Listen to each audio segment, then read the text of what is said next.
Samuel está participando en el programa El Calvo Verso, que hijo de puta, Gabriel. En el programa Confluencers de Max Lobos, en el canal de él, ¿no? Y entonces hace un programa económico, entiendo que todos los miércoles, si quieres puedes promocionarlo también, para que lo vean, todos los miércoles, ¿a qué hora? Todos los miércoles a las 6 de la tarde. Los Todos los espero miércoles a todos las por allá. 6. Hablamos de economía, de contingencia económica. En confluencers.tv, el canal. Confluencia TV. Confluencia. Ya, perfecto. Sí. Ya, pues entonces yo ayer lo vi, pero entiendo que este último programa que hiciste fue el miércoles y estuviste hablando del tema de la reforma de pensiones. Sí. Y como está muy contingente y eso, creo que era como interesante hablar de este tema. Y nada, hay alguna. Te vi muy como dado a la idea de aprobar la reforma. Esa es la sensación que me dejó, pero a lo mejor estoy equivocado. Entonces quería como verlo contigo y ver si está ahí en esa parada y que conversemos de eso. De hecho, lo dije en un momento, me puse progre. Te vi muy socialistoide en ese programa. Sí, lo que pasa es que, bueno, obviamente los datos económicos tienen que verse con cierto grado de frialdad ideológica, ¿cachai? Claro. Así que, como es un programa más informativo que ideológico, obviamente hay cosas que tienen, o sea, hay cosas dentro de la reforma de pensiones que tienen que revisarse, sí o sí. Como por ejemplo el 6%. ¿Ya? O sea, si tú, por ejemplo, nos comparáis con el resto de los países de la OCDE, estamos bajos. Estamos bajos, sí, claro. De hecho, el 10% sigue siendo poco en comparación con nuestro aumento de esperanza de vida, lo cual es una buena noticia, que estemos viviendo más tiempo, pero como el problema económico es de dónde sacar los recursos, ¿cierto?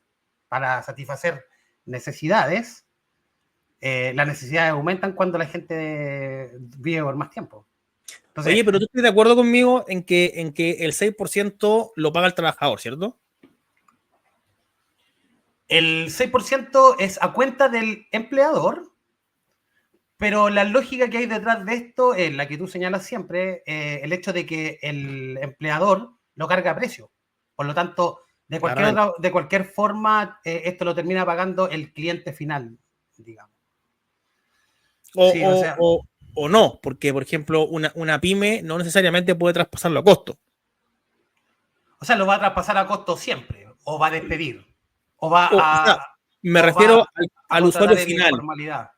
No, pero me refiero a que lo va a traspasar a costo en el sentido de que se lo va a cobrar al trabajador.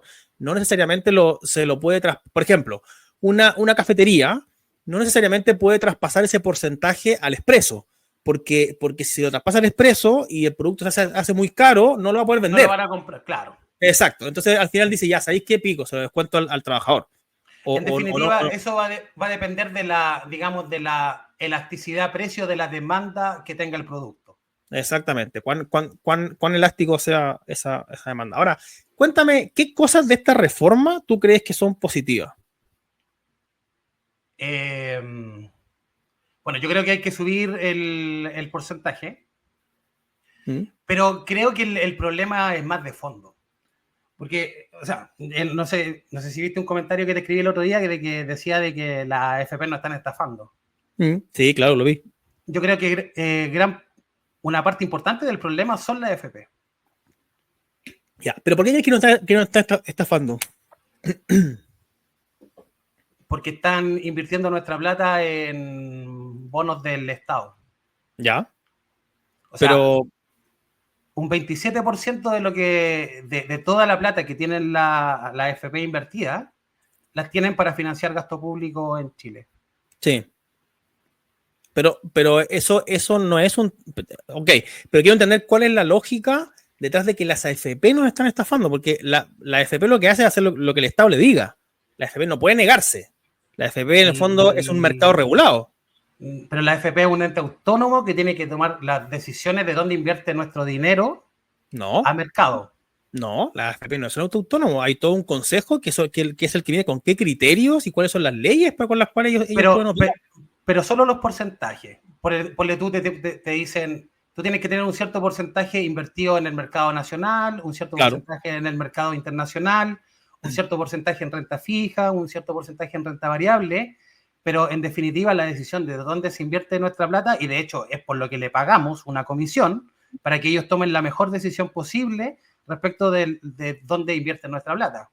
Pero tú pensáis que la AFP puede negarse a que, por ejemplo, viene, en este caso Marcel, pero antes han venido otros ministros y le dicen, bueno, necesito que me pase unos bonos. ¿Tú crees que ellos pueden decir que no? No puede, no, es que podrían decir que no, pero no van a decir jamás que no. Po. No, pues a eso voy. Entonces, pero no es porque el Estado te obligue a invertir en ellos, sino que porque, por ejemplo, en este caso, este año particularmente, el Estado chileno emitió 16.500 millones de dólares en bonos, con una tasa de un 6% promedio anual. Por lo tanto, por ejemplo, para la AFP es mucho más fácil invertir en bonos soberanos del gobierno que te están dando un 6%, a salir a invertir en un activo con riesgo que no puede asegurar cuáles son las rentabilidades. ¿Te fijáis? O sea, básicamente lo que hace el Estado es dejársela en bandeja para que ellos inviertan en eso.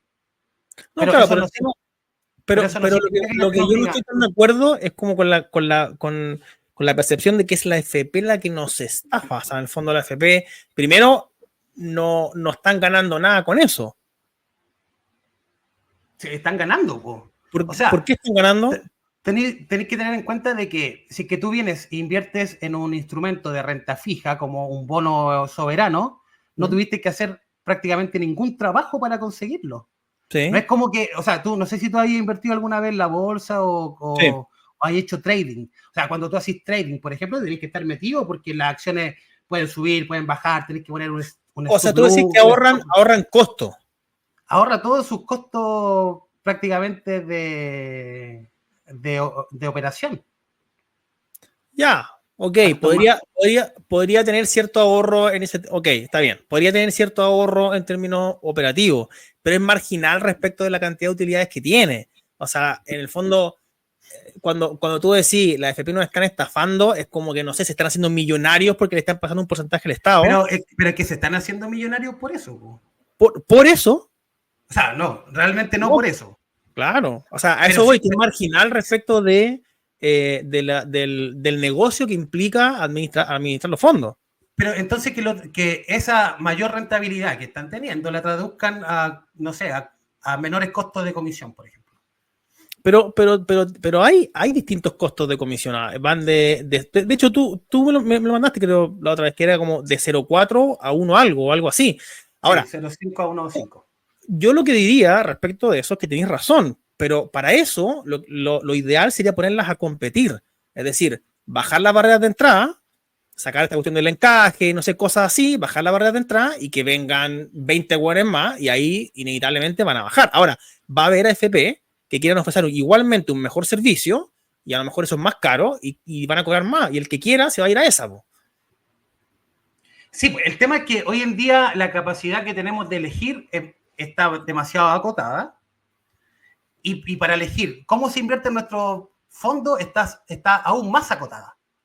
¿Cachai? Entonces, lo que yo esperaría para que la AFP a mí me entregara un buen servicio es que ellas compitieran por quién es la que mayor rentabilidad entrega, que es lo que pasaría en un mercado competitivo. Claro. Pero hoy en día no es así, porque tú te das cuenta de que ella, en vez de estar compitiendo por quién toma los mejores instrumentos financieros, los que mayor rentabilidad reportan, lo que están haciendo hoy en día es ir a lo seguro, que básicamente es en coordinación con el Estado, para tomar lo que están ofreciendo para aumentar el gasto público. ¿Me cacháis? Sí, pero el punto es, ok, esta reforma se hace cargo de eso y el otro, como bien dice Gustavo, porque muchos de estos argumentos se usan, que tú tienes razón en el argumento en sí, por ejemplo, cuando también hablabas de que la rentabilidad ha bajado con respecto a los primeros años, y se usa ese argumento como para decir el sistema no funciona, entonces el sistema es el que hay que cambiar. Entonces mi pregunta es, ¿esta reforma tú crees que hace algo bueno respecto de lo que estamos hablando? No, porque no toca prácticamente nada de la AFP. Sí, la parte importante de la reforma es el 6%. Eso es lo único que se está discutiendo. O sea, eso es lo único realmente importante para la discusión política. Ya, pero ¿y tú pensás entonces qué habría que hacer con el 6%?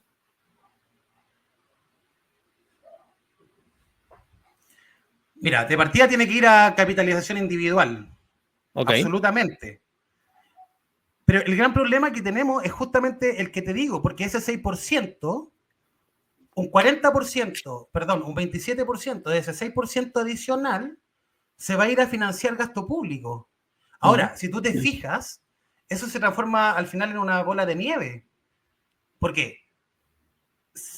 Ya, gasto público. Estáis tomando un bono con un 6% de interés anual, que obviamente se transforma por un lado en rentabilidad del afiliado, ¿cierto?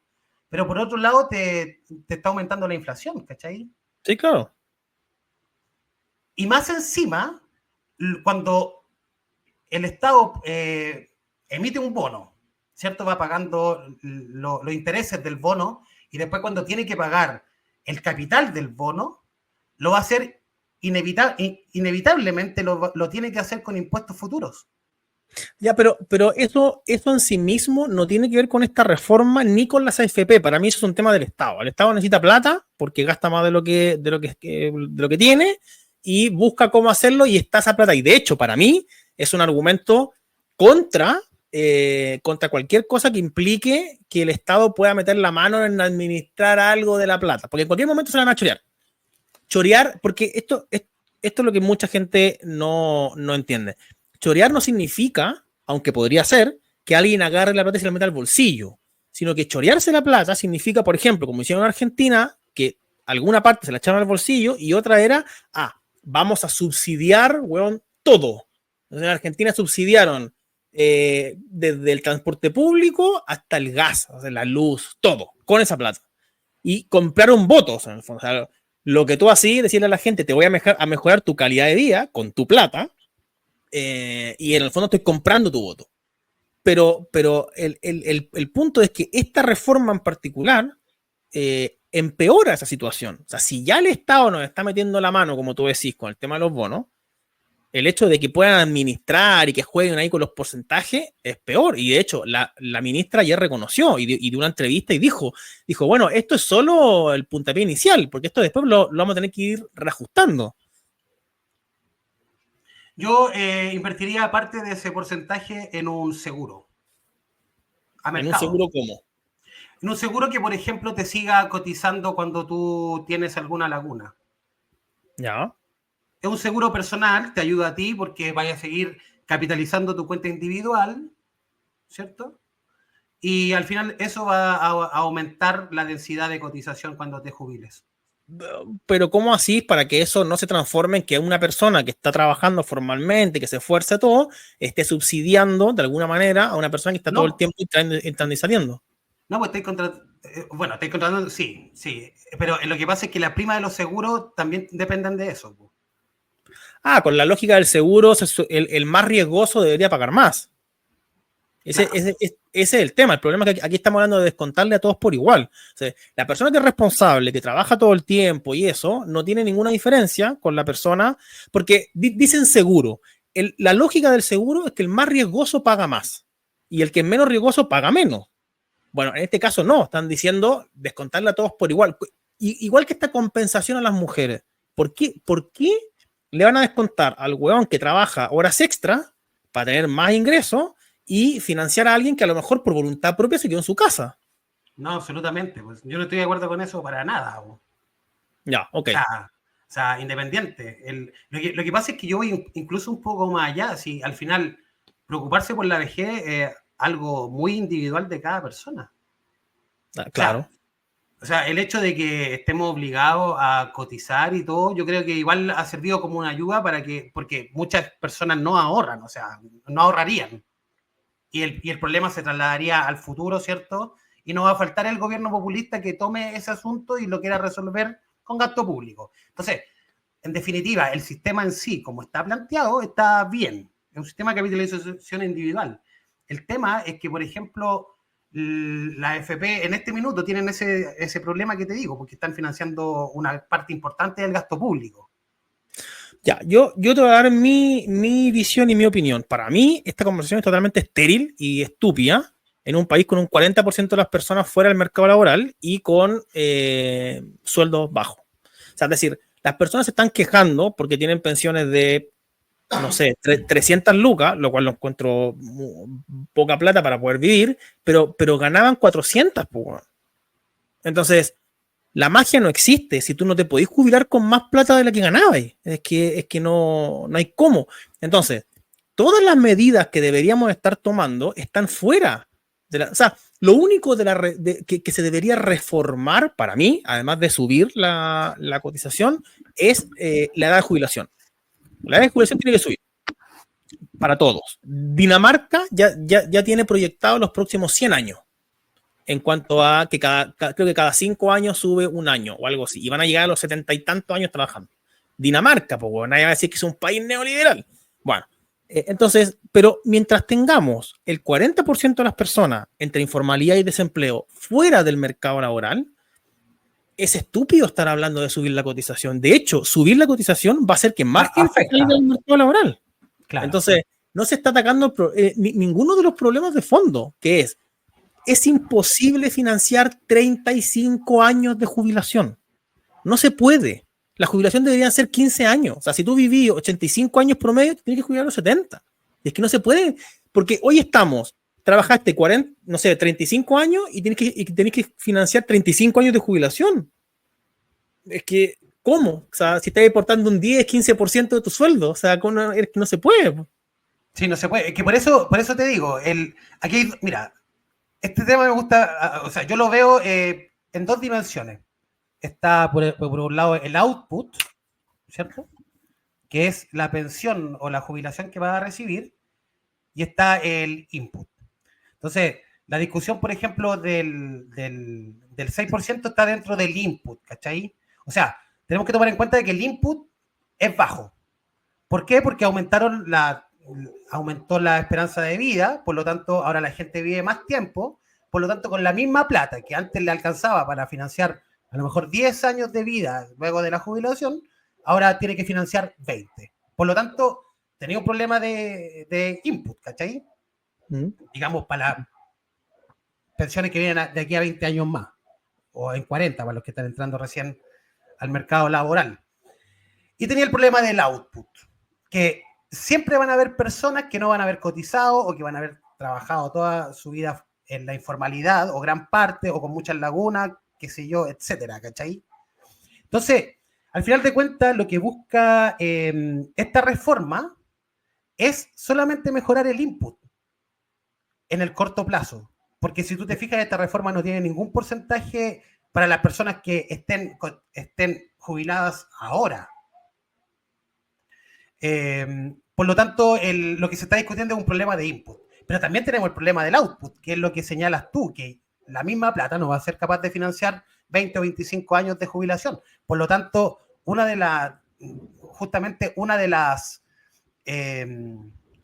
soluciones a eso es, o sea, llanamente aumentar la edad de cotización. Ahora, yo haría algo diferente.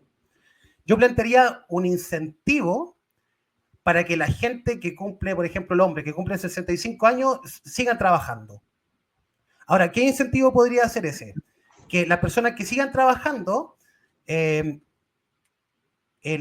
en vez de un 10% de cotización, paguen un 5%, por ejemplo. Pero tú cachai que, por ejemplo, en el Estado es al revés. O sea, tan perverso es como está el tema de la contratación en el Estado y todo, que hay el incentivo a irse.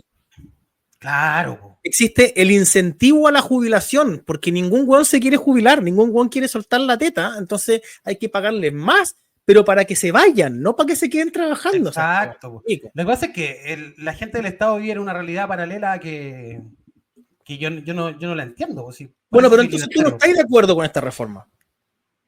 En el 6% sí estoy de acuerdo. Es que se suba. Sí, hay que aumentar el input, sí, absolutamente.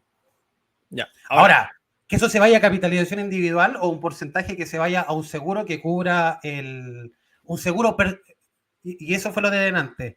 Porque no es que todos estemos pagando un seguro para todos, el seguro tiene que ser individual. O sea, si que, por ejemplo, yo contrato un seguro que me cuesta el 0,5%, por ejemplo, de mi cotización, de este 6% adicional. Que este seguro me cubra el tiempo que yo tenga lagunas. Ya supongamos que yo tengo una laguna por 2 años. Después el seguro ya no me va a costar lo mismo. Por lo tanto, voy a tener que pagar de mi bolsillo la diferencia del seguro para que me siga cubriendo mis lagunas, ¿cachai? O resignarme a tener menos pensión en el futuro. Una cosa personal, ya. ¿cachai? Entonces ya, pero ¿estáis de acuerdo en subir? Ahora, estamos de acuerdo que además, porque para mí es así. Si tú quieres subir un 6%, eso va a ser un problema, por ejemplo, para las pymes.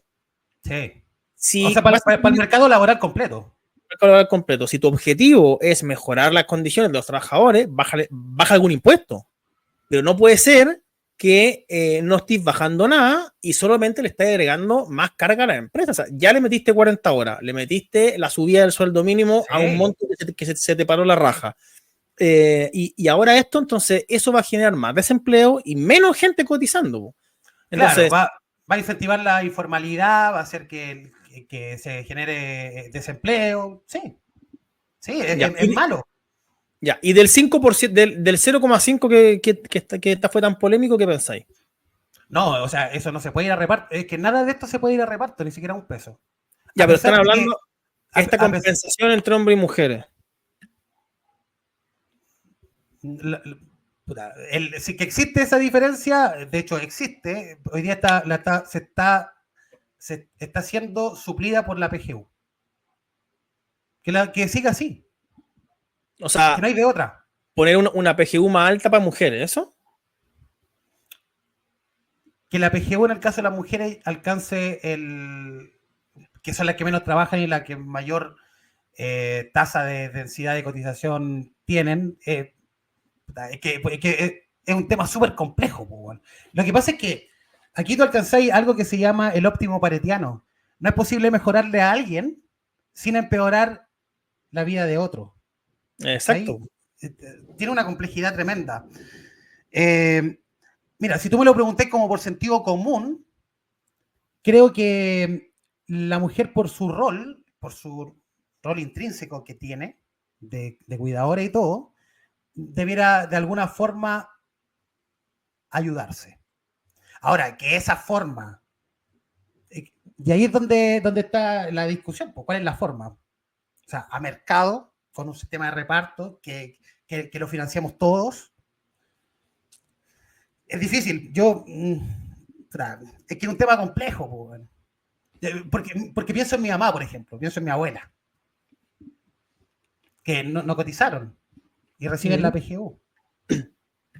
Para mí es inevitable pensarlo de esa forma también. Y al pensarlo de manera económica, los recursos tienen que salir de algún lado. Entonces, ¿de dónde los sacamos? ¿Se los sacamos a todos los trabajadores? ¿Se los sacamos al impuesto general? Esto que está diciendo Abraham es así. No sé si fue el MI o el Banco Mundial que dijeron que no recomendaban subir la PGU. Porque justamente desincentiva, o sea, tiene incentivos que están mal puestos muchas veces y además porque tú ya tienes, o sea, en Chile todo este discurso de la izquierda de que hay que mejorarle la pensión a los viejitos porque tienen pensiones de hambre es falso. Aquí ya nadie tiene pensiones de hambre porque está la PGU y de hecho en los sectores hasta el decil, entiendo que hasta el decil 10 se subieron en algunos casos, en los deciles más bajos, hasta más del 100%. Entonces, porque la PGU se suma, o sea, hay mucha gente que cree que es como solo el monto de la PGU, no, se suma a la pensión autofinanciada. O sea, la complementa, digamos. Para las personas cuya pensión no le alcanza para llegar al monto de la PGU, que son algo de 240.000, lo que hace 214. Es No, pero si tú tenías una pensión de 400 lucas, se te suman las 214. Ya, esa es una estupidez, po. O sea, no sé si es una estupidez o no, pero lo que voy es que sí, en realidad sí, porque son recursos, en fin, pero ya se suplió a las personas que tienen bajas pensiones. Las personas que tenían 200 lucas de pensión, hoy tienen 414, que sigue siendo a lo mejor poca plata, lo que queráis, pero bueno, es que tampoco, o sea, es que no hay cómo financiar más que eso. Las personas que de hecho ganaban 500 lucas, hoy tienen 714. Porque se le suma hasta creo que las 800 y a partir de ahí empieza como a ¿cómo se llama? A sensibilizar, digamos, el pago. Que justamente, bueno, ¿y tú sabes cómo se están financiando la PGU? Con nuestros bonos. ¿Con los bonos de la AFP? Sí. Ya, pero ¿cómo sabéis que se hace directamente de esos fondos? Porque se crean bonos temáticos, como se podría llamar. Y este es un bono que se creó justamente para financiar asuntos sociales, algo así creo que se llama el bono. Y dentro de ese ítem, o sea, en definitiva, hoy día ya tenemos un sistema de reparto. ¿Por qué? Porque la PGU se está financiando con las pensiones de los que estamos activos. Con esos bonos emitidos. Ya, ok, pues, o sea, podría ser un semi, claro. Pero es que el sistema de reparto es otra cosa. El sistema de reparto, como por ejemplo, yo vivía en España, el sistema de reparto es un derecho adquirido. Yo aporto al sistema y en el fondo tengo derecho después a que me paguen. Básicamente es eso. Y claro, esto por ejemplo que están diciendo del 0,5, todo eso, no es exactamente reparto lo que quieren meter, pero es la puntita. Es la puntita para desarmar todo el sistema. Entonces, de nuevo, ¿qué parte de la reforma, aparte de subir el 6%, tú estás de acuerdo? Porque me pareció en el programa que te vi que estabais más, o sea, que había más cosas con las cuales estabais de acuerdo. Sí, estoy de acuerdo con los fondos intergeneracionales, por ejemplo. ¿Ya? Porque esto, o sea, esto crea un instrumento que de pasar de 5 fondos que tenemos hoy en día, de 5, o sea, tipos de fondos, fondo A, B, C, ¿cierto? Pasa a 10. Y que cada uno de esos fondos está orientado para una cierta generación de edad. Ponle tú, no sé, por ejemplo, el Fondo Generacional de los Jóvenes es un fondo que tiene todo en renta variable o gran parte en renta variable. Sí, que es más riesgoso. Claro, y esto tiene sentido porque cuando una persona recién entra al mercado laboral y le quedan, no sé, todavía 40 años para jubilar, puede soportar, digamos, la volatilidad que va a haber dentro de esos 40 años. Pero son cosas, igual son cosas accesorias. O sea, esta reforma de pensiones es accesoria y es muy populista. Oye, otra cosa que tú dijiste es que el tema de las AFP, que el tema de la rentabilidad, que también es un argumento que se usa desde el lado de la izquierda para intentar desestimar al sistema. Que efectivamente la rentabilidad en los primeros años fue brutal y después ha ido cambiando.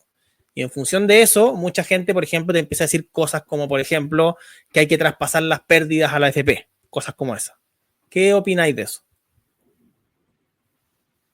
Bueno, en definitiva, el hecho de que hayan disminuido las rentabilidades, eso es un dato. No hay mucha opinión ahí. O sea, cuando el sistema de AFP se creó, la rentabilidad promedio creo que era un 17% anual. Y hoy en día... Pero eso tiene toda lógica, porque en el fondo lo que se hizo fue privatizar todas las empresas estatales que eran deficitarias. Entonces, obviamente, en el principio, toda esta plata que se usó para capitalizar esas empresas generó rentabilidades tremendas que hoy en día ya no están, pero eso fue lo que hizo que el país se desarrollara. Sí, es que lo que pasa es que el papel de la AFP es buscar justamente los instrumentos que le permitan mantener la rentabilidad. Claro. Ahora, ¿cuál es el problema acá? Que no hay incentivos para hacer eso, porque, claro, el mismo argumento que tú me das ahí delante. Digamos, ¿cuál es el incentivo para prestarle la plata al Estado? Yo te podría decir lo mismo. ¿Cuál es el incentivo que tienen las AFP para hacerlo bien? Para buscar la mayor rentabilidad en el mundo. Si ellas cuando reciben su comisión, la reciben obligatoriamente cada vez que una persona cotiza. Por eso, entonces, cuando dicen traspasarle la pérdida a la AFP, ¿qué opináis de eso? Yo les pagaría variable a la AFP. Si es que ganan, les pago. Si es que no les pago. Para que tengan incentivo a hacerlo bien. Ya, pero traspasar la pérdida. Les traspasaría la pérdida, absolutamente. Ya, pero si tú le traspasáis la pérdida, a ver, pensémoslo así, la AFP, a ver, ¿por qué la AFP no paga la... Bueno, como ningún agente administrador, no hay ningún administrador de fondo de nada que pague cuando hay pérdida. Pero si nosotros hiciéramos eso, el incentivo que va a tener la AFP en términos de decisión de inversión va a ser invertir solo sobre seguro, porque ellos les pagan por la comisión.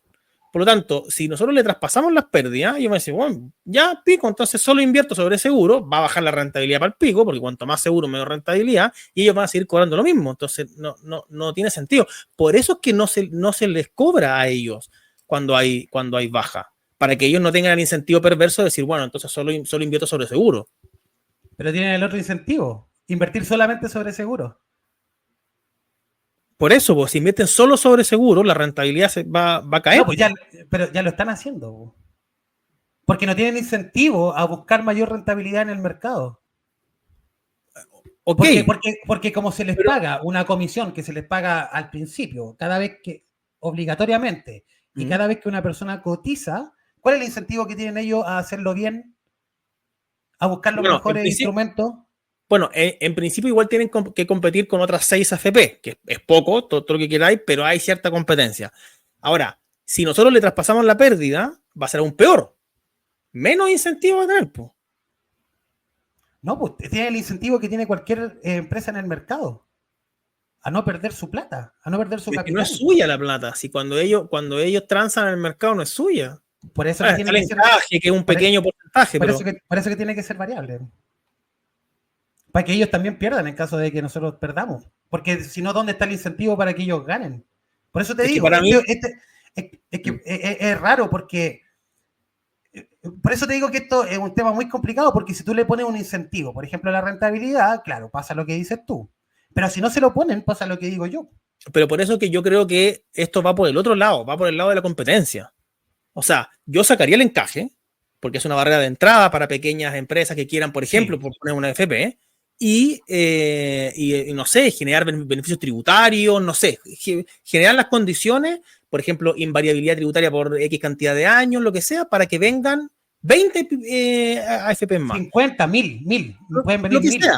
Pueden venir fondos de inversión en Estados Unidos. O sea, mira, estamos hablando de que actualmente las AFP manejan el equivalente como al 70% del PIB chileno. O sea, nosotros todos los chilenos tenemos más plata, o sea, tenemos el 70% de la plata completa que se mueve en el mercado chileno. O sea, podríamos duplicar todo lo que tenemos actualmente con toda esa plata. Ahora, si nosotros le inyectamos competencia al mercado, o sea, dejando entrar, por ejemplo, no sé, a fondos de inversión en el gringo. Claro. ¿A cuáles? A todos los que quieran. O sea, para ellos va a ser un tremendo incentivo venir a pescar una parte de esos 209.000 millones de dólares que tenemos ahorrados.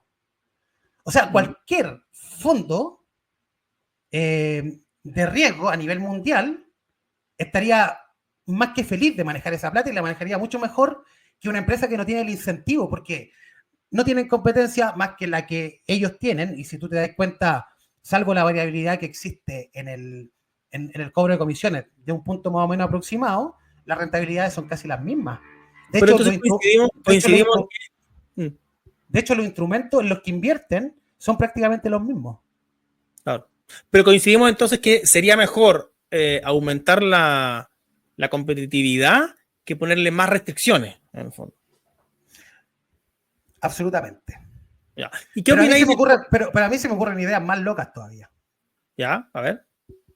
Esa plata es de nosotros. Esa plata es de nosotros. Esa plata no es del Estado, esa plata no es de la AFP, y nosotros deberíamos poder hacer lo que queramos con ella. A nivel, obviamente, pensándolo de una forma macroeconómica, pues no le vamos a entregar mañana los fondos a toda la gente, si esto es para la vejez, ¿cachai? Pero, por ejemplo, existen otros instrumentos. Por ejemplo, yo llamaría a empresas a que vengan a hacer licitaciones, por ejemplo, de litio o de hidrógeno a empresas. Y yo, como ciudadano que tiene fondo en su FP, no sé, invierte un 25% en esta empresa que va a venir a invertir a Chile, que va a generar trabajo en Chile y que lo más seguro es que entregue una mayor rentabilidad que lo que entregan actualmente las FP. Porque el mercado financiero es mucho menos rentable que el mercado en sí. Sí, pero ahí tenía el otro componente de que mucha gente puede invertir más su plata y quedarse sin plata. En una empresa, si invertís, por ejemplo, el 20% y la empresa está invirtiendo el 80%, prácticamente te aseguráis de que esa empresa va a querer ganar plata. Sí, o sea, no, de que va a querer, sí, pero querer no es necesariamente que le vaya bien. Sí, el tema con la FP es que ellos como administran muchísima plata, pueden diversificar un montón las inversiones y entonces el riesgo es que es el tema, no las diversifican. El 100%, mira, el 90% de lo que está invertido en Chile está invertido en 10 empresas. 8, perdón. Pero porque no hay más, pero si en Chile no hay grandes empresas. Pero es que por eso, mira, cuando se inventó el modelo de capitalización individual, la AFP particularmente, fue porque Chile necesitaba un shock de inversión.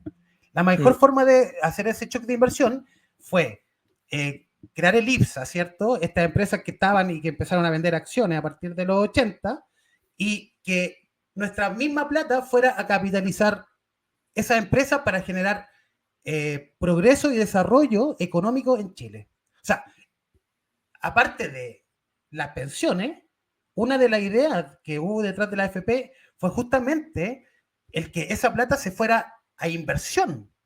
O sea, al componente del PIB de inversión. Porque la inversión genera creación de riqueza y la creación de riqueza genera, qué sé yo, mayor productividad en el país y por lo tanto mayores rentas. ¿Cachai? Pero hoy en día el modelo ya no está así como se creó. Ya no está siendo un aliciente a las inversiones. Ya, pero eso no es solo en el modelo chileno o por las AFP. En el mundo entero, las inversiones están complejas y además en Chile todas las inversiones, más allá de las AFP, todas las empresas están con una tasa de retorno que ha ido a la baja. O sea, todas las empresas en general están ganando cada vez menos en Chile, en particular. O sea, somos cada vez menos competitivos en términos de retorno de inversión con respecto a cualquier otro país. Entonces, claro, eso también, y además el crecimiento económico, o sea, no es casualidad que en la época que Chile crecía al 6-7%, la AFP también tenía una rentabilidad, entiendo que era UF más 7 o algo así. Entonces... No, pero ese es un mito. Ese es un mito. Okay. Sí, ese es un mito. Nunca hubo una rentabilidad fija, digamos, ni se ofrecía alguna rentabilidad. No, promedio, no fija, promedio. O sea, como si tú comparáis los primeros 15, 20 años del tema del sistema, de la rentabilidad, fue más o menos eso, que sí, es un montón. Entonces, bueno, pero ok. Pero mira, fue un montón justamente porque cuando tú desarrollas inversión en un país pobre como veníamos, siempre sí, esas empresas que están invirtiendo van a crecer a una tasa más alta que lo que crece la economía, ¿cierto? Sí. Entonces, como te digo, una de las patitas de la creación de la AFP fue justamente esa, promover la inversión en Chile. Oye, Samuel, y esta pregunta que está bien ligada con lo otro que yo quería preguntarte, que es, ¿qué se hace con las personas cuando se quedan sin fondo? Y el fondo tiene que ver con esto de bajar la tabla de mortalidad. ¿Qué opináis de eso? ¿Cuánto es la tasa de mortalidad, la tabla de mortalidad ahora? Es que ese es el punto, pues está este mito de que a la gente le calculan la pensión hasta los 110 años. Entonces hay muchos populistas como la Musante, como el papá del, ¿cómo se llama el otro senador? Que también el hijo senador, el Bianchi, y salen en videos hueones diciendo vamos a bajar la tabla de mortalidad, no sé qué. Entonces, no sé si queréis cómo explicar eso. Yo tengo el dato exacto acá. ¿Ya? Entre mis anotaciones. Pero creo que la de los hombres son 81 años. Se calcula la tabla de mortalidad del hombre es 81 años. O sea, no son 110, se calcula a 15 años. O sea, lo que se hace es establecer una tabla de mortalidad efectivamente y se asigna cierto valor, cierta probabilidad de que tú llegues a cierta edad.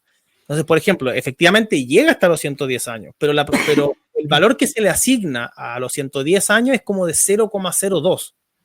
Y el valor más importante se le suma, creo que lo que tú decís, como no sé si 81 o algo así. Entonces, sí. Pero no es correcto porque esta cuestión es como este mito de que a la gente le dividen la pensión en cuotas iguales hasta los 110 años y por eso la pensión es baja, lo cual no es verdad. No, eso es mentira. No, las pensiones son bajas porque los inputs siempre fueron bajos y porque gran parte de esa rentabilidad se le ha ido comiendo la inflación y porque o sea, el poder de paridad de compra que había hace 20 años atrás ya no es el mismo, justamente por la inflación. O sea, al final de cuentas, ponle tú, de los fondos de pensiones, más o menos, por ejemplo, en un tipo E, un 2% se lo comió la inflación. O sea, la rentabilidad de un fondo tipo E tendría que haber sido 6 y ahora un 3 y tanto. No, sí, aquí al final siempre volvemos a lo mismo. Si el problema es siempre el mismo, es de generación de riqueza. Si tú tienes un país como Estados Unidos que sufre inflación, pero la riqueza acompaña esa inflación, claro, cuando nosotros vamos para allá lo encontramos súper caro, pero los huevones ganan cada vez más, entonces dicen un pico, pues, ¿cachai? Pero aquí como no generamos riqueza, tenemos gente desempleada, fuera del mercado laboral, con sueldos bajos, entonces al final nos ponemos a ver cómo arreglamos el sistema cuando es... O sea, la jubilación siempre va a ser un reflejo del mercado laboral, que no hay más. Sí, sí. Pero por eso te digo, por eso está esta idea mía, o sea, es una idea a lo mejor loca, pero no sé, invertir en empresas que vengan a invertir acá a Chile. O sea, yo aquí veo que estamos hasta el pico, porque acá no hay, y los políticos en general no tienen los incentivos correctos para tomar las medidas que hay que tomar. Por ejemplo, hay que tirar para atrás, pero así de una, la reforma tributaria de Bachelet, hacerla pico, así como romperla y bajar. O sea, y esto se lo escuché a Carter, que me gustó lo que dijo el otro día, que dice, Estados Unidos va a bajar la tasa de impuestos al 15%. Trump ya la bajó la vez pasada a 21% y ahora la va a bajar a 15%. Chile tiene una tasa corporativa de 27%. Entonces, o sea, somos cero competitivos. Tenemos un mercado, tenemos trabajadores absolutamente poco capacitados. Salió el otro día que somos el peor país de la OCDE en términos de resolución de problemas y cosas así. O sea, no hay ninguna razón por la cual nos va a ir mejor. Ninguna. O sea, solo estamos tirando, pues tenemos la cueva que tenemos cobre. Y bueno, y el litio está por ahí. Pero es el punto. Tenemos 209.000 millones de pesos nuestros ahorrados. Podemos cambiar la historia de Chile cuando queramos. Faltaría voluntad política. El problema es que justamente el propio sistema es tan corrompible en sí mismo, por todo lo que te digo, de las propias AFP en adelante, pasando por el Estado y todo, que es imposible pensar básicamente en una idea diferente. Y terminamos hoy día invirtiendo un 25% de nuestra plata está invertida en gasto, que nos va a pegar en el futuro en forma de impuestos y nos pega en el presente en forma de inflación. ¿Cachai? Entonces, el sistema está pervertido, pero la plata está, y la plata es mucha, y con esa plata podía hacer cosas. O sea, imagínate, no sé, por ejemplo, no sé, que se ampliara la cantidad de empresas que pueden cotizar en bolsa. Que no existieran esas barreras de entrada, porque hoy en día la cantidad de empresas que cotizan en bolsa en Chile son pocas y son las mismas de siempre. O sea, si tú te das cuenta, por ejemplo, en las inversiones nacionales de la AFP, el 80% está en bancos o en el Estado. Es que no hay empresas que no generan valor. Es que si el otro día lo decía Landa Reche, que un buen de izquierda, pero un buen que yo respeto, y el buen decía, o sea, que aquí hay poquitas empresas grandes y esas son las empresas. O sea, pero traigámosla, tenemos plata para ser sus socios. Tenemos 209.000 millones de pesos, de dólares, perdón. Sí, pero el problema con que yo veo... Con eso podéis comprar el 20% de HP Billiton. Sí, pero el problema que yo veo con eso es quién va a tomar esa decisión de inversión. ¿La va a tomar el Estado? Un ente que esté buscando las mejores inversiones y las mejores oportunidades de negocio para nuestra plata. ¿Y ese ente existe? ¿Es el Banco Central o es otro? Porque... No, esto tiene que ser privado. Esto tiene que seguir siendo privado. Son nuestras plata, nosotros tenemos que manejarla, nosotros decidir en qué invertirla. Y tener un ente o muchos entes que estén pensando en cómo hacerlo. Pueden ser muchos entes en el caso de que abramos la posibilidad de que haya más FP. Ya, se te arregla el problema. Porque al haber competencia dentro de ese mercado, van a existir implícitos los incentivos para que la FP lo hagan bien. A mí me gustó como ahora. Me gustó la propuesta que hizo Johannes la otra vez en Sin Filtro, que era tomar un fondo, no sé, agarrar reservas de litio, del cobre o lo que sea, agarrar una buena cantidad de plata, 50.000 millones de dólares o lo que sea, y hacer ese fondo una inversión importante, pero que esa inversión esté absolutamente ligada al tema de las pensiones, solamente para eso. Y que la rentabilidad de ese fondo en particular esté totalmente, o sea, todo el tiempo tirando plata hacia las pensiones, y de ahí a lo mejor se podría de alguna forma sociabilizar. Claro. Pero, por ejemplo, esa idea es una idea ingeniosa. Una idea ingeniosa, po. Sí, po. Obvio, po. O sea, y por eso te digo, que la plata se invierta en lo que genere riqueza. Hoy en día se está invirtiendo en bancos que ya no generan más riqueza. De hecho, yo no sé en qué están usando esa plata, porque esa plata no la están prestando a la gente, po. Pero mira este dato, por ejemplo, que dice aquí, porque yo he escuchado mucho esto, no, porque la rentabilidad ya no es y no sé qué. Pero no es también porque están considerando los últimos 4 o 5 años, post pandemia, hay un montón de cosas que son de ahora. Y sobre todo los años post pandemia, pero yo entiendo que ahora ya se arregló bastante esto. En la pandemia creo que las pérdidas fueron en promedio un 20%, y en la crisis subprime fueron un 40%.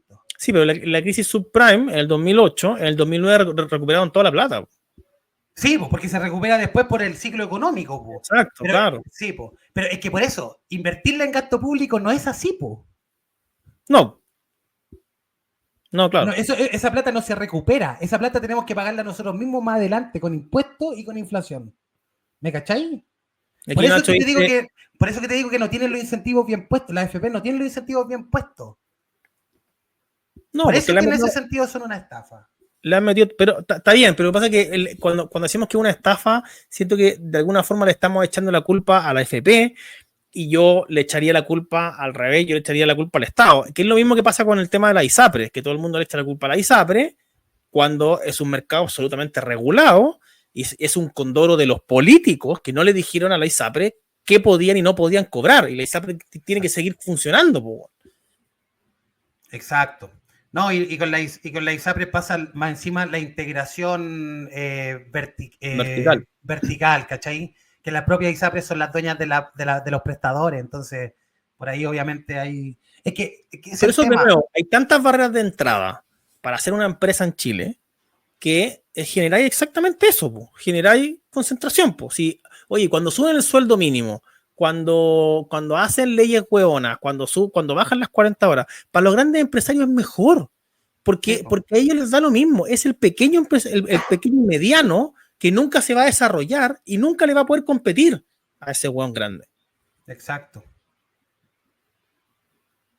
Bueno, es difícil, es un tema complejo, pero siento de que las negociaciones, las decisiones que se están tomando no van para nada en el sentido de arreglar esto. No se está proponiendo mayor competencia, no se está proponiendo que entren más. O sea, lo que se está proponiendo es crear una AFP estatal. No, esa weá. Nos van a chorear todo. Nos van a robar todo, nos van a poner obligatoriamente a cotizarle a ellos. Este problema ideológico, o sea, este problema, por eso te digo, si se toma de forma ideológica, puramente ideológica, no tiene solución. Porque la solución siempre va a ser extrema para un lado o extrema para el otro. Si se busca de forma económica, se produce el problema de Pareto, que prácticamente ya no pueden beneficiar a alguien sin empeorar a otro. Por eso que hay que buscar opciones nuevas. Yo diría, o abre el mercado más que abres, lo transformas en un mercado, porque en realidad hoy día no es un mercado. Las AFP no son un mercado. No lo son. Tenéis que abrir ese mercado para que haya más prestadores o buscar nuevas formas en que se pueda invertir la plata. Y si las AFP quieren ser las que sigan, digamos, manejando esa plata en nuestra nueva idea de negocio que tenemos como chilenos, perfecto, que lo haga bien, que salgan a buscar las inversiones, que traigan mineras, que traigan extractoras de litio, que traigan empresas productoras, ¿cachai? No sé. Claro, pero por eso yo siento que la discusión entre que si la AFP, o sea, el problema en sí mismo no es la AFP, porque además la AFP no es un sistema de pensiones. La AFP, yo siempre digo, es parte del sistema de pensiones, es un componente dentro del sistema de pensiones, que se compone por el Estado, que es el que regla todo, el mercado laboral y las AFP. Entonces, la AFP es lo único que ha funcionado bien dentro del sistema de pensiones, más allá de que uno puede tener crítica cómo están ahora y todo estos datos que tú estás dando ahora, pero objetivamente es lo único que funcionó bien por ambos lados. Funcionó bien para los cotizantes que rentabilizaron sus fondos y funcionó bien para el país. Eso hizo básicamente que pudiéramos tener esa cantidad de fondos que se pudieron invertir, que generó riqueza, que generó empleo, que generó crédito hipotecario, que generó todo lo que sabemos que genera el mercado de capitales. Entonces, más allá que se le pueden hacer ajustes y todo, pero el problema es que se está centrando en como si las AFP son responsables de las bajas pensiones, que es una estupidez. No, obviamente no son responsables 100% de las bajas pensiones, po. Este es un problema multicausal, como tú bien dices. Es un problema que viene desde el Estado, viene también de la AFP, porque como te decía antes, no tienen el incentivo a hacer las mejores inversiones, porque reciben su platita en cuanto les llega, y ahí está su rentabilidad. Pero además no hay otro sistema, si en el fondo está bien, se le pueden hacer ajustes, sigue siendo el mismo sistema, podría rentabilizar un poquito más o menos. De nuevo, si la persona gana 500 lucas, no se va a jubilar con 800. Es que no funciona así. No, pues ese problema es de input, pero es que verlo igual a largo plazo.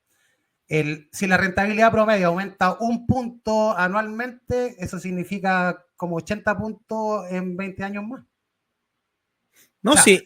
Si les ponía el incentivo a que realicen las mejores inversiones como debían hacerlas y como lo hicieron durante años.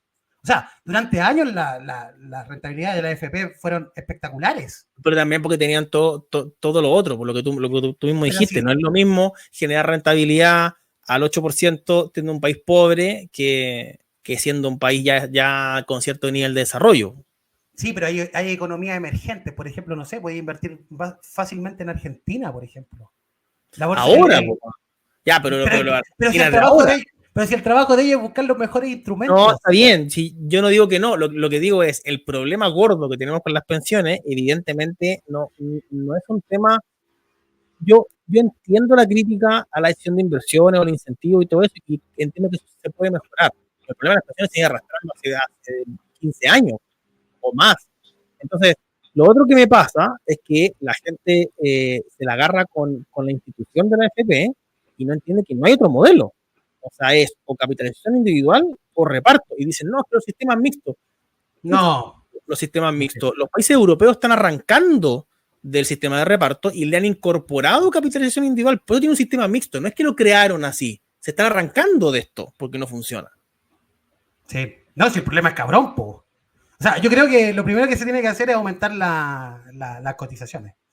Y lo segundo es colocar los incentivos para que esa plata se invierta lo mejor posible. Sí, pero ojo, porque de nuevo, aumentamos la cotización sin ponerle ojo al mercado laboral, que está en una crisis tremenda, lo decía la otra vez David Bravo, lo viene diciendo hace rato en realidad, que tenemos una pandemia, otro economista que creo, no sé si es de izquierda, pero por lo menos de centro, y te lo dice, tenemos una pandemia del mercado laboral. O sea, no hay o sea, si no entendemos que ahí está la raíz del problema, las modificaciones que hagamos dan lo mismo. Sí. Y el gran problema es que las modificaciones que se están haciendo afectan aún más. Bueno, y además, como dice Gustavo, subir la cotización, además es presión fiscal. Con la cantidad de empleados públicos que tenemos. Sí, claro. Claro que sí, po. Sí. ¿Qué más dicen?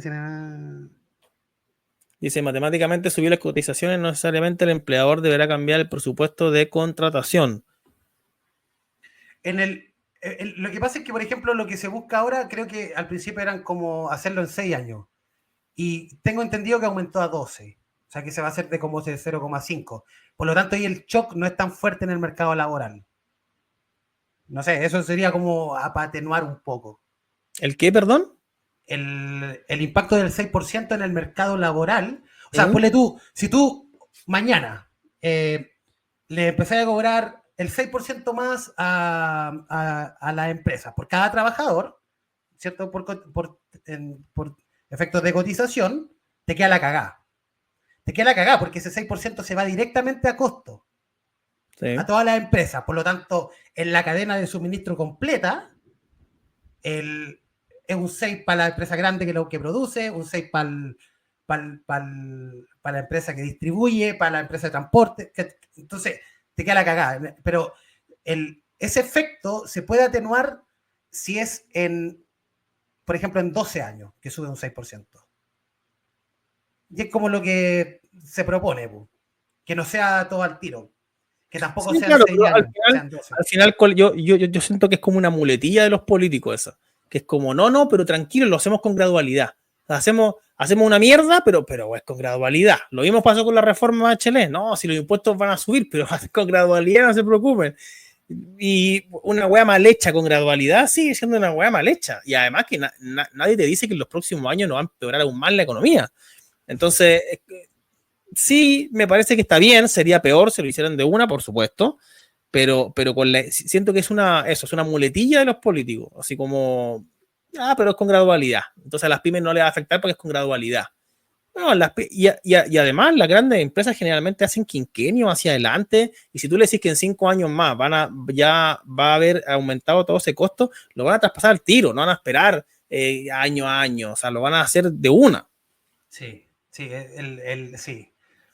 O sea, se llama la teoría de las expectativas racionales. Mira, dice, ¿serviría hacer un descuento de impuestos a las empresas a cambio de hacerse cargo del 6%? Sí, pues, claro. Claro que sí, pues. Algo a cambio, algo le deberían dar a las empresas. Deberían decirle ya, ok, te vamos a subir este otro. Pero el problema, ¿cuál es? El Estado gasta mucho más de lo que tiene, gasta mucho más de lo que le entra. Entonces, por eso que para ellos reducir impuestos, que es lo que deberían hacer, deberían primero reducir gastos. Deberían dejar de gastar en weá. Y como el incentivo del político es totalmente contrario a eso, es gastar cada vez más para seguir comprando votos políticos y mantenerse en su puesto, estamos en el peor de los mundos, pues cada vez gastan más, entonces tampoco podemos bajar impuestos. Sí. El problema es que es un problema de nunca acabar, porque, por ejemplo, lo podéis discutir ahora, pero en 20 años vais a estar discutiendo otro poder de paridad de compra, otro poder adquisitivo del dinero. O sea, por ejemplo, la pensión de 200 y tantos mil pesos, si que eso hubiera sido hace 20 años atrás, 200 y tantas lucas eran harto, era como 800 de ahora. Claro. Entonces, en el futuro van a ser 800, pero no van a significar nada con respecto al poder de paridad de compra de ese momento. Por lo tanto, la forma de hacerlo es o aumentando la cotización, entendiendo que cada persona tiene que hacerse responsable, digamos, de su futuro. De hecho, por ejemplo, podría ser una parte el empleador y otra parte el empleado, para no cargarle la mata siempre a la empresa. Pero es que eso está bien, pero una parte del empleado y una parte del empleado, sí, eso no existe. Si el empleado tiene un pruebo, el empleador paga todo. El empleador paga el sueldo, el empleador paga las cotizaciones, el empleador paga todo. La otra vez hice un video de un TikToker que habla mucho de política, tiene 300 y tantos mil seguidores, también pelado como nosotros, y el weón decía, no, porque en Australia el empleador pone el 14%, no sé qué, vieron cómo se puede decir, pero si weón da lo mismo, cómo tú lo pongas, cómo tú lo escribas, el empleador lo que va a hacer es descontarlo de su costo laboral, sigue teniendo el mismo costo laboral. Si el weón puede gastarse 1 millón en contratar a un weón, es 1 millón. Si tiene que poner más cotizaciones, es menos sueldo líquido nomás. Pero es la misma plata, el mismo bolsillo. Sí, pero es que hay un tema, porque cuando tú negocias, por ejemplo, tu sueldo, tú negocias el líquido. Y la gente, o sea, la gente no va a aceptar, por ejemplo, de que se le descuente un 3% del sueldo el líquido porque aumentó las cotizaciones. Sí, pero eso es con los trabajadores que actualmente están contratados, efectivamente, va a pasar eso. Pero con los que están actualmente contratados, lo que va a pasar es que no les van a subir el sueldo con el tiempo. Las empresas lo van a traspasar así. Y lo que tenemos que entender es que el mercado es un constante construcción y destrucción de puestos laborales. O sea, la gente está todo el tiempo perdiendo la pega y volviendo a contar otra. Cuando esa persona pierda la pega y vuelva a pedir otra pega en el otro, ya va a estar incorporado el 6%. ¿Cachai? Claro. Porque sí, lo entiendo. El único que no puede traspasarlo a precios y lo va a tener que comer es el pyme que paga el mínimo. Por ejemplo, yo siempre este ejemplo porque yo tenía, pero una cafetería que tiene, no sé, 3 empleados, que paga el mínimo, más propinas, que es lo que ganan generalmente los garzones, ese weón cagó, porque ese weón no tiene cómo pagar menos que el mínimo. Claro, ese weón cagó. Claro. ese hueón lo va a traspasar a precio y lo vamos a pagar todos comprando la torta más cara. O peor aún, lo traspasa a desempleo. Empieza a hacer un turno de él en vez de uno de los trabajadores. Exactamente. Sí. O sea, a uno lo hace part-time y ajusta los turnos. Pero en el fondo siempre se va a traspasar. ¿Sí? Esa es la hueá. Oye, bueno, dime. Dale. No, dale. No, esta pregunta dice, ¿y qué pasa con los fondos que se deben provisionar por cada trabajador? Indemnización independiente de la gradualidad. Eso igual afectará a la liquidez. Sí. Los fondos que se deben provisionar pero va en un carril diferente, tengo entendido. O sea, depende. En una pyme sí. En una pyme que paga el mínimo, efectivamente va a tener que aumentar el sueldo bruto, entiendo yo. Sí, claro, sí, un 6%. Y se aumenta el sueldo bruto, por lo tanto aumentan las indemnizaciones por año de servicio, aumenta todo, aumenta claro. las vacaciones, todo. Aumenta el seguro de cesantía. El seguro de cesantía, aumenta el todo. CIS, sí. Oh, y lo que decía Gustavo, el gasto fiscal, todo esto, además, lo tenemos que pagar nosotros respecto de los empleados públicos. Exacto, sí, po. Oye, dice Lucio, Samuel, y reventar el pasivo monetario, care palo, arriesgado igual. Hacer el pasivo del Banco Central pico con lo que pase para sanear de una vez la economía del país. Pero es que el tema es que el pasivo, aquí está pasando, por eso que le ponía mucho énfasis cuando comenzamos. Aquí está pasando lo mismo que en Argentina. La Tesorería General, al comprar bonos, lo que está haciendo es tener un pasivo remunerado. Que era lo mismo que la LELIX. No sé si te acordáis de ese término. Sí, me acuerdo. Entonces, ¿qué es lo que hacen? Vienen, emiten bonos. Reciben esta plata de la AFP, la gastan. Siguen pagando el interés del bono. Y el bono tú lo traspasáis, no sé, a 5, a 10, a 20 años. Hay bonos de entre 5 y 20 años que emite el... Entonces, al final de cuentas, el capital lo tenés que pagar en 20 años más cuando ya hay otro gobierno, cuando ya... De hecho, ni siquiera sabemos si va a estar esa plata. Claro, es el punto. ¿Cachai? Entonces, al final de cuentas, si tú reventáis el pasivo monetario que tiene el Banco Central, lo que vais a hacer es defraudar con el 25% a todos los pensionados, o sea, a todos los afiliados que existen. Pero además, nadie te asegura que porque saneemos la economía, después no se la van a volver a echar. Si los incentivos siguen siendo los mismos, van a seguir prometiendo lo que no pueden prometer, van a seguir gastando más de lo que pueden hacer y el problema es ese. El problema es que tenemos esta clase política que lo que hace es parasitarnos y crecer y hasta que no entendamos eso, hasta que no haya una especie de cambio cultural en donde esta retórica de que hay que achicar el Estado. El otro día estaba viendo, mostraban en un video que había una diputada en el Congreso alemán que estaba hablando y decía nombraba a uno y decía menos de esto, más mi ley. Decía, el Estado, tenemos que entender que el Estado no es nuestro amigo en Alemania, pues bueno, ellos están hasta el pico con la economía.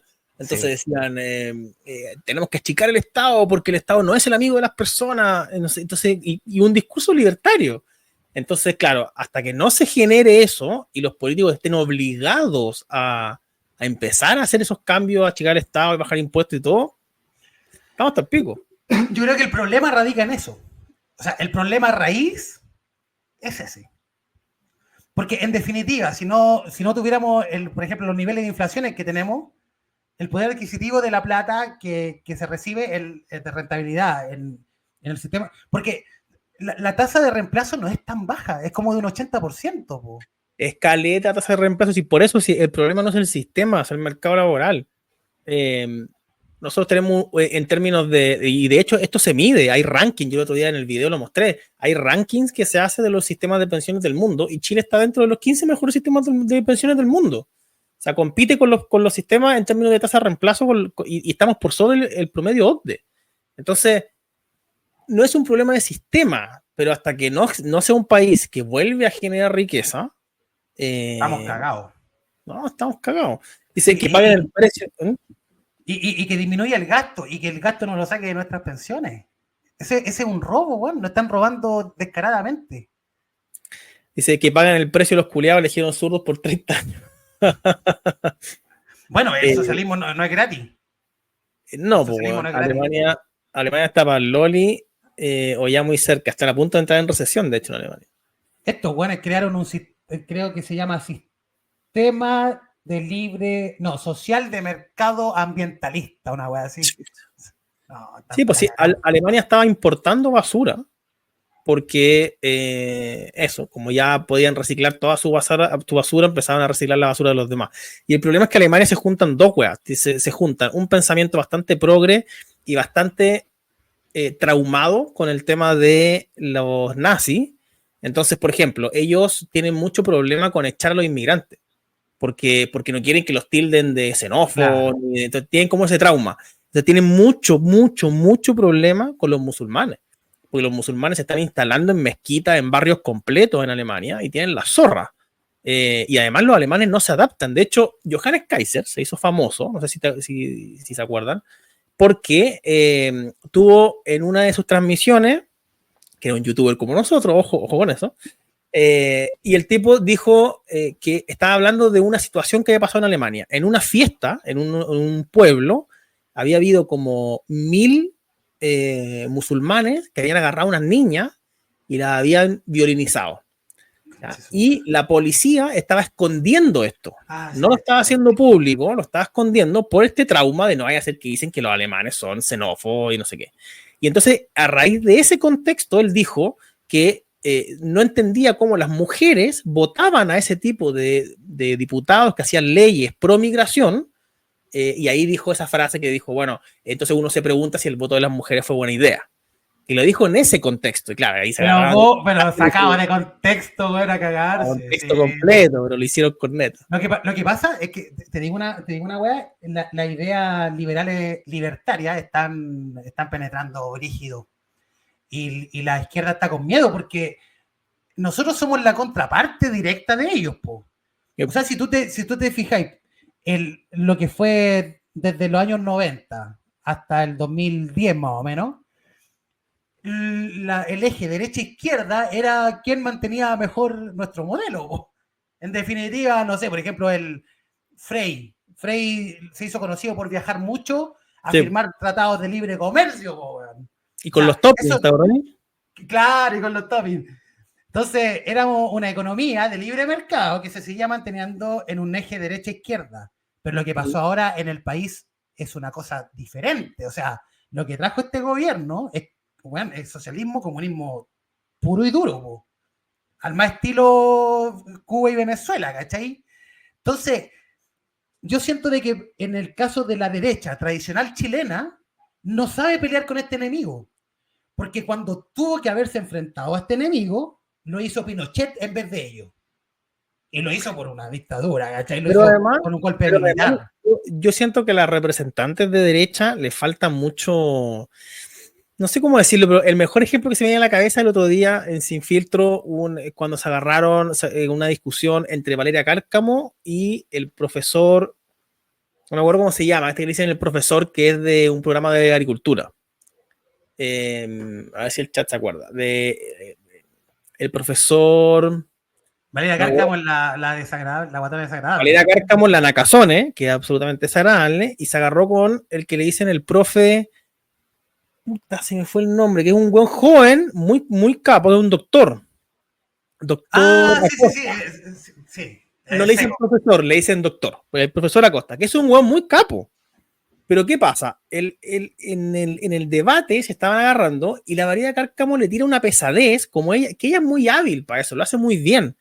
Y le dice una weá, como me dice, pero es que como a ti no te gustan los venezolanos, y se lo dijo de forma irónica, y el weón entró y se enojó. Empezó, no, porque sí me estás diciendo... Entonces, y ella se estaba cagando de risa, y era tan evidente que el weón había pisado el palito, y yo siento que eso pasa todo el tiempo. Todo el tiempo la gente de derecha tiende a no entender el tema del debate como público. Cuando se agarran con la gente izquierda es como que todo el tiempo se enojan, ¿no? y caen, pisan el palito, no sé. Esa es como la sensación que me da. Es que la derecha nuestra nunca estuvo acostumbrada. Sí, nuestra derecha es una socialdemocracia. Poquito, o sea, corporativista. Eso es lo que la diferencia, digamos, de la izquierda de un PPD, de una democracia cristiana. Pero lo que tenemos hoy en día en el país es diferente, po. Y este extremo se comparte con este otro extremo, con digamos, el mío, de libertario, ¿cachai? No existe otra forma, po. Claro, pero por eso, y siento que falta algo falta del punto de vista del mensaje, que no va a llegar, o sea, no le va a llegar a las personas. A ver, esto me pasó el otro día, que yo siempre digo en el tema de mi ley y eso. El otro día estuvieron en mi casa 2 cabros chicos, que son sobrinos de la pareja de mi mamá, que viven en Argentina, son chilenos pero viven allá. Y tienen 18 años, ponte tú, algo así. Están en la universidad, entran, no sé qué. Y son pro Milei. Y los papás son de izquierda.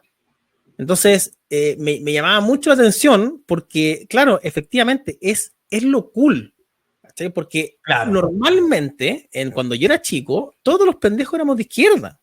Porque era lo cool, era puta estar con la guitarra, yo tocaba las canciones de Silvio Rodríguez, y era lo normal. Y de hecho, la frase de Churchill, o sea, el que no es de izquierda cuando es chico no tiene corazón, porque el mensaje de la izquierda, del igualitarismo, cala mucho en la gente joven. Eso es como lo normal.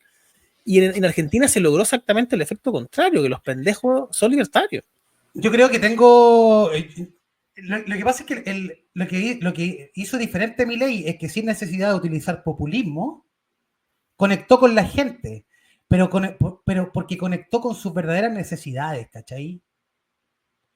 Entonces, esa es la gran diferencia, por ejemplo, entre la derecha corporativista, que se preocupa de las grandes empresas y de las grandes inversiones, qué sé yo, pero están muy desconectados de la vida real de la clase media, de la clase baja. No es tan mal preocuparse de las grandes empresas, y el problema es cómo tú le explicas a ese hueón que la gran empresa, como decía Milei, es un benefactor social al final, no es el enemigo, es todo lo contrario.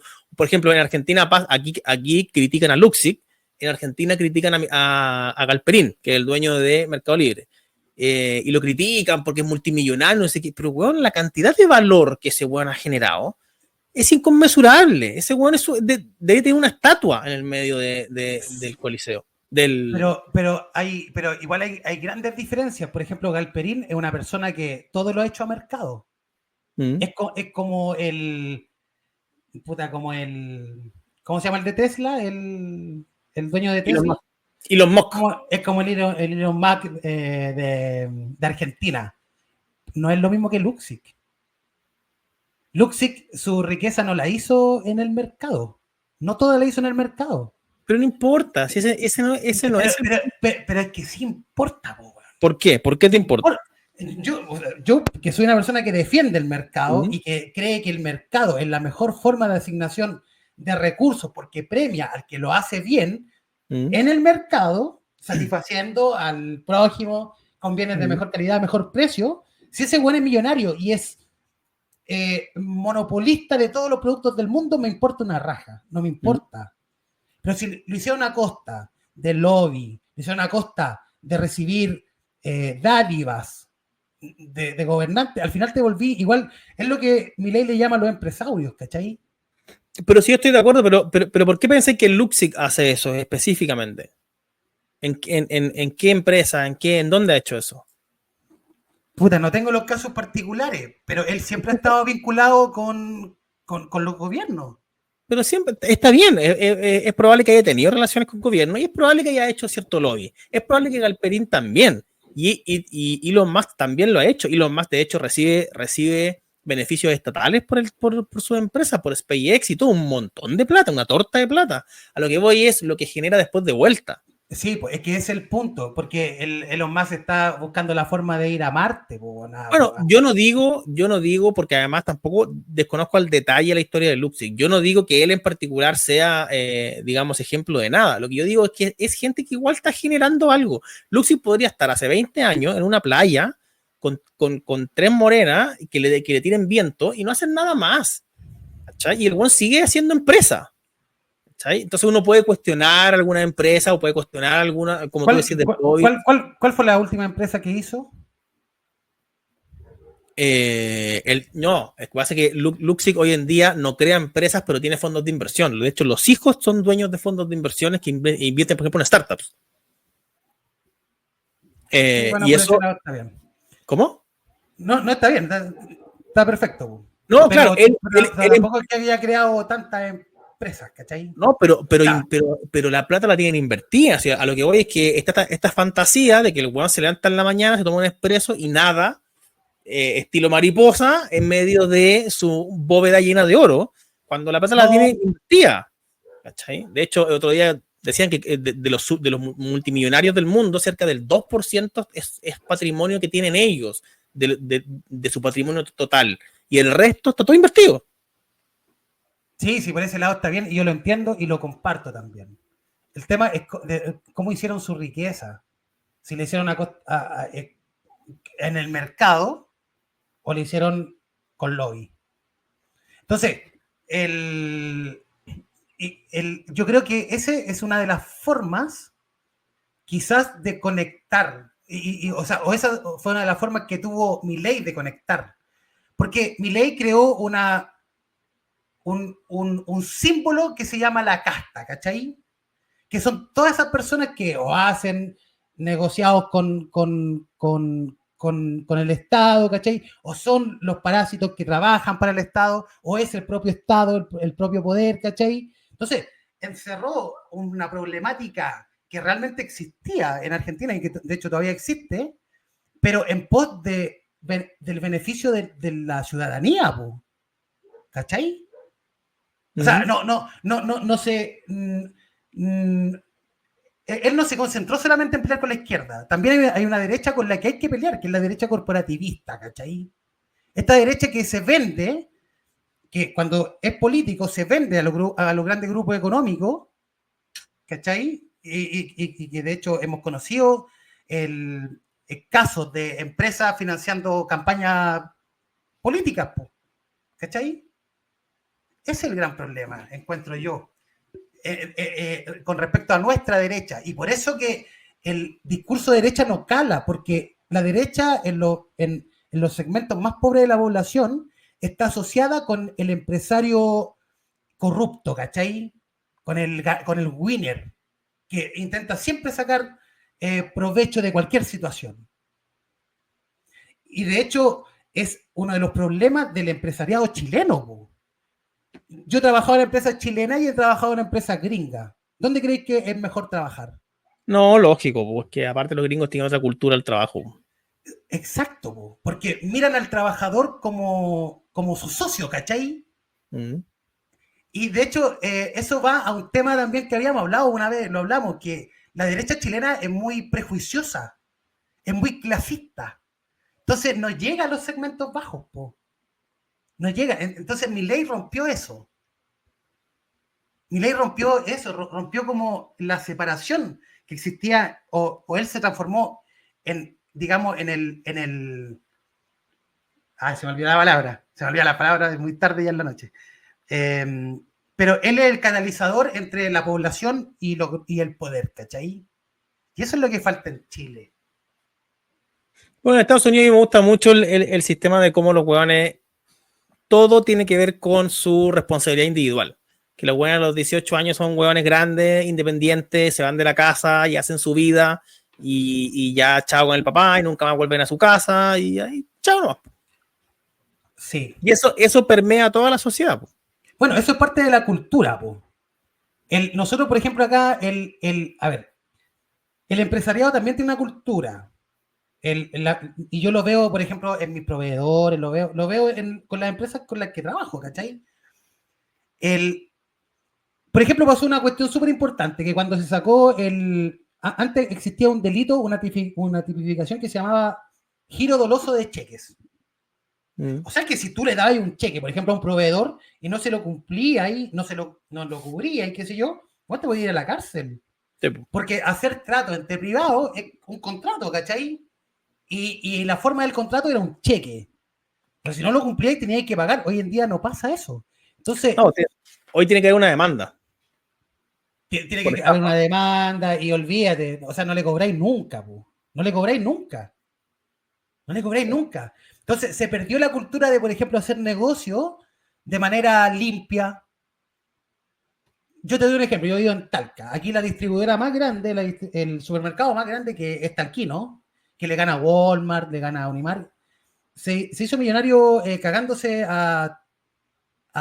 como a 3 proveedores y después cambiando el nombre de la empresa. Y no le pasó nada. Luego sigue creciendo. Entonces, ese es un problema y es cultural y tiene que ver con nuestro empresariado chileno, que es prácticamente todo así, desde arriba hasta abajo, ¿cachai? Entonces, la gente tiene la visión de que el empresario es un hueón pulpo que les quiere sacar. Y no es así, ¿cachai? Entonces, si nosotros tuviéramos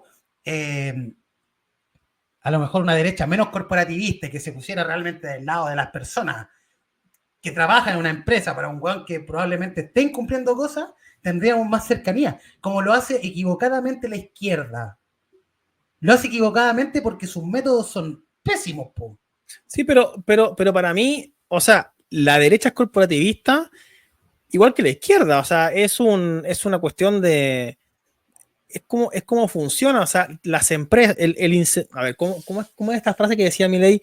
Las manos porosas de los políticos y que hablaban de cuando el político no tiene el favor, o sea, el empresario no puede comprar el favor que el político no tiene para vender. Entonces, al final, por ejemplo, tenemos una ley, no sé si tú caché, una ley de fármacos en el Congreso hace 10 años durmiendo. Esa ley permitiría que se vendieran remedios sin receta en todas partes. En almacenes, en farmacias. Tú decís, ¿por qué los remedios sin receta solo se pueden comprar en una farmacia? No tiene ninguna lógica. Pero eso no funciona. ¿Ah? Pero igual no funciona así, pues. ¿En qué sentido? Todos los almacenes venden remedios. O sea, el 90%... En algunas partes, pues, pero lo hacen a la mala, pues. ¿Cachai? O sea, uno debería poder comprar aspirina en un supermercado. Sí, porque el orden espontáneo funciona independiente de la ley si lo prohíbe o lo permite. No, es claro. Espontáneo. Pero en los supermercados nosotros no encontramos, por ejemplo. No, porque está más regulado. O en un servicentro, por ejemplo, si tú tenés dolor de cabeza a las 2 de la mañana y no vivís cerca de unos almacenes, ¿dónde compráis? En Estados Unidos tú compráis remedios, pero en todas partes, en unos frascos gigantescos. Yo iba a Estados Unidos, me he traído unos frascos gigantes de ibuprofeno, por ejemplo, que vale barato, vale 2 pesos. Entonces, ese tipo de cosas, el corporativismo es un tema inherente a los políticos, por la casta política, que los güeyes lo que hacen es negociar con ciertos grupos. Yo estoy seguro que las farmacias negocian para que esas leyes, por ejemplo, no salgan. Absolutamente. De hecho, tenemos una ley de lobby, po. No podemos tener una ley de lobby, po. O sea, si vamos a hacer una economía de libre mercado, dejémoslo libre, po. ¿Cachai? Lo más libre que podamos. Porque al final de cuentas, sí, el mercado es más poderoso que el Estado. Igual es peligroso, dice Abraham, la automedicación. Pero el huevón que se quiere automedicar con aspirina lo va a hacer igual. Lo que estamos diciendo es que el huevón solo puede comprarlo en la farmacia. Y la farmacia igual no te van a pedir una receta para eso. Entonces, igual no tiene. Yo entiendo los que son con receta. Pero los que son sin receta, ¿por qué no se pueden comprar en un almacén? No tiene ninguna lógica. No tiene lógica. De hecho, redundaría para bien de los consumidores finales. Impulsaría los precios hacia abajo. ¿Y tú crees que la venta en remedios en negro no están metidos los empresarios también? Probablemente. Todas estas mafias que van el otro día, por ejemplo, fui a dejar a alguien en la estación central y es impresionante el tema de los toldos azules. Es impresionante. Es evidente la mano de mafias organizadas en esas en esa situación, que llegan los camiones gigantes llenos de mercadería y la reparten entre todos los toldos azules, y bueno, los sacan a todos y al otro día están todos de nuevo llenos de mercadería. Esa weá es totalmente tráfico de hueones que son gigantes. Y probablemente... Pero ¿sabes quiénes son? Son los chinos, compadre. O sea, Makes, yo conozco bien Makes, po. Yo ¿Ya? compro productos allá, ya de repente voy. Ahí son los chinos. O sea, la gente que tiene los toldos azules ahí en las calles de Bascuñán, qué sé yo, Salvador Sanfuente, creo que es la otra, son gente que le compra a los chinos y la vende afuera. O sea, no hay grandes mafias. Son gente que es comerciante, que quiere trabajar en eso y se pone ahí porque toda la gente va a comprar para allá. Porque saben que compran barato. Sí. No, en Mace hay mafia. O sea, puede que haya. Sí, puede que haya. Yo creo que hay, po. Pero las mafias vienen. Sí. ¿Pero mafia en qué sentido? Hueones gigantes que hacen estas importaciones masivas, todo esto de que el puerto de San Antonio y todo, o sea, que en el fondo es súper permeable todo, y hacen containers gigantes llenos de hueás robadas, falsificadas, todo, y son dueños de las calles. No sé si le arriendan, no sé muy bien cómo hacen ahí el tema con los puestos, pero ahí no hay llegar y ponerse, po. Ahí hay dueños de cada uno de esos lugares, les pasan la weá y lo venden. Y si se las quitan, a otro día están de nuevo, porque no lo compran ellos en realidad.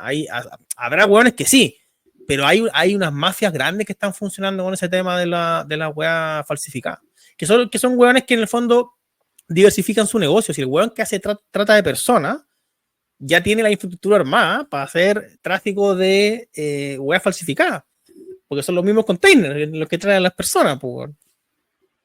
Sí, además son los que arriendan los toldos. Claro, ellos le arriendan los toldos a la gente.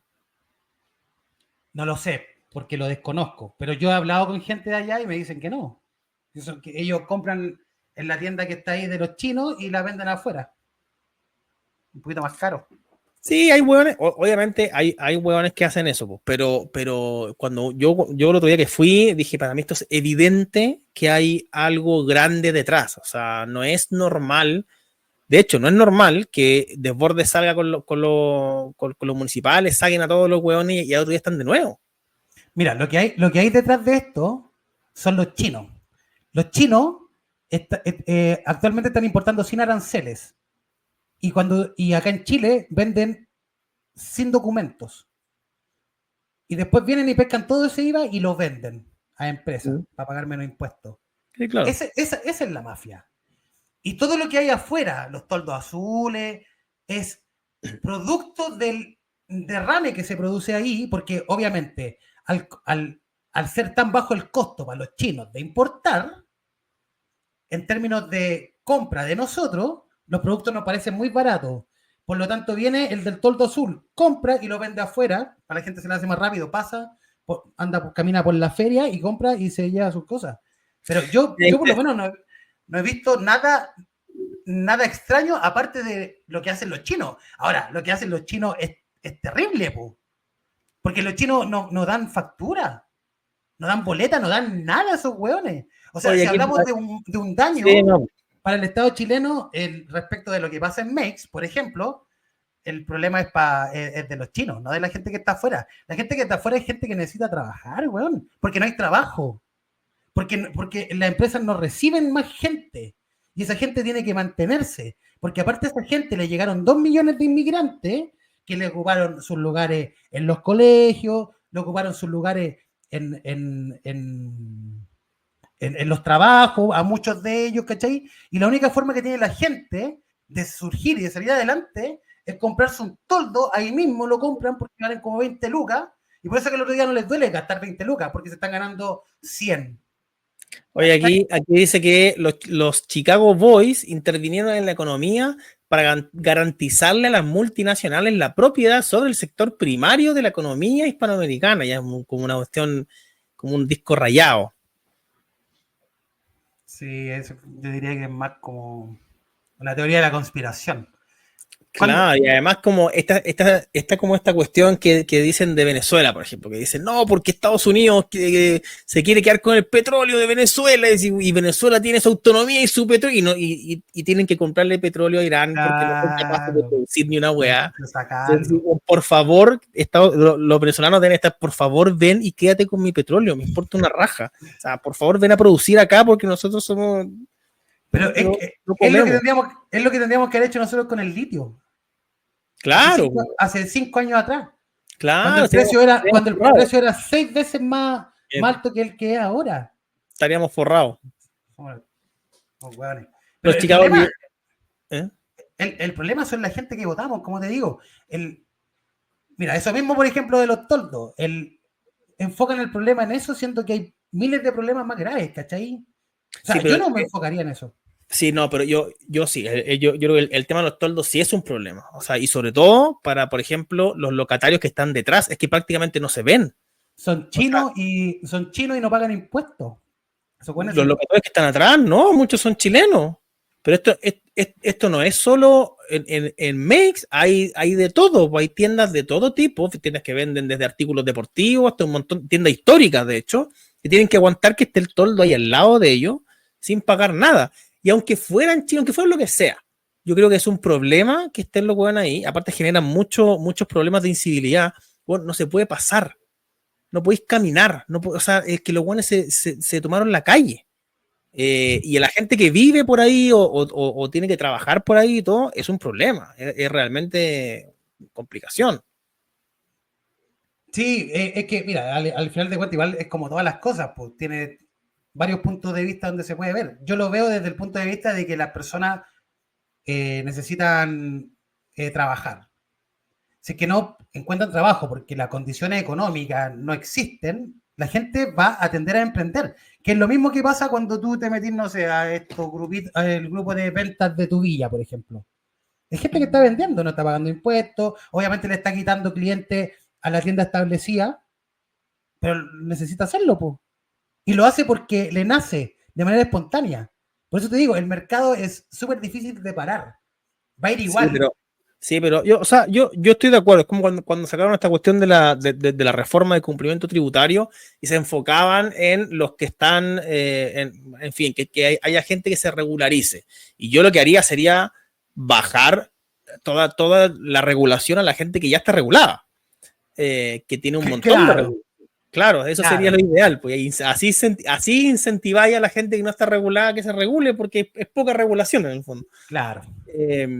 Pero bueno, aquí dicen el resultado de la prueba ANOVA, valor P igual 0,6239, indica que el efecto de la visión, la estimulación de las variaciones de la dimensión fractal de la señal EEG no fue significativa.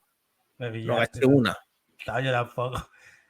No caché nada, Cramos. Te equivocaste de canal. Te fuiste en una volada. ¿A Quantum Fracture? Por algo que partir por los toldos. No, sí, yo lo sacaría todo. Díganle a MetLife que inviertan en el mercado de los toldos.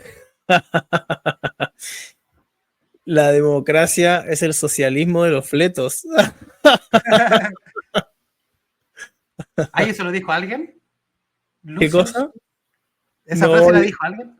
No sé, yo creo que lo está inventando. Aquí hay otro de Cramos que dice: este estudio puede analizar más a fondo la relación entre los músculos faciales y las actividades cerebrales en el caso de los otros tipos de estímulos como estímulos olfativos. ¿Ok? Christopher es un cabro de izquierda, me parece, dice conspiranoico. Si hay datos que desde 1990 hasta el 2019 las multinacionales hijas de puta obtuvieron utilidades por sobre 900.000 millones de dólares que se encuentran entre paraísos fiscales. Y a mí me da lo mismo donde se lleven la plata, me da lo mismo cuánto ganen, me da lo mismo todo eso. ¿Cuál es tu problema, Christopher? O sea, si las empresas generaron esa cantidad de dinero, ¿sabes cuánto valor generaron? ¿Sabes cuánto empleo generaron para eso? Hazlo tú. Genera tú ese valor, esa cantidad de empleo y pon tu plata, si querís, en Chile. ¿verdad? O sea, si te parece mal que lo pongan en un paraíso fiscal, hazlo tú, genera todo ese valor, toda esa riqueza y pon la plata aquí. Entonces ahí te creo. Sí. Yo no quiero pagar impuestos a un gobierno corrupto, puta, a nadie, pues, bueno.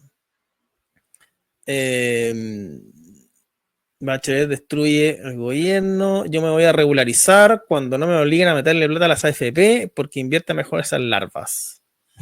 Me consta. La guatona de Bachelet. Cramo está a otro nivel, totalmente otro nivel. De hecho, no entendí nada lo que dijo. Yo he dado impuestos, pero no lo diga aquí online. Yo doy impuestos porque no quiero que mis impuestos sean para los dildos del caballo Schneider. Es una buena postura. Es una buena. Es un buen argumento para el ¿cómo se llama? La rebeldía fiscal. Yo no evado, pero sí he eludido. Claro, ¿quién no ha eludido? Multinacionales desalmadas, ¿cómo se les ocurre ganar plata? Claro.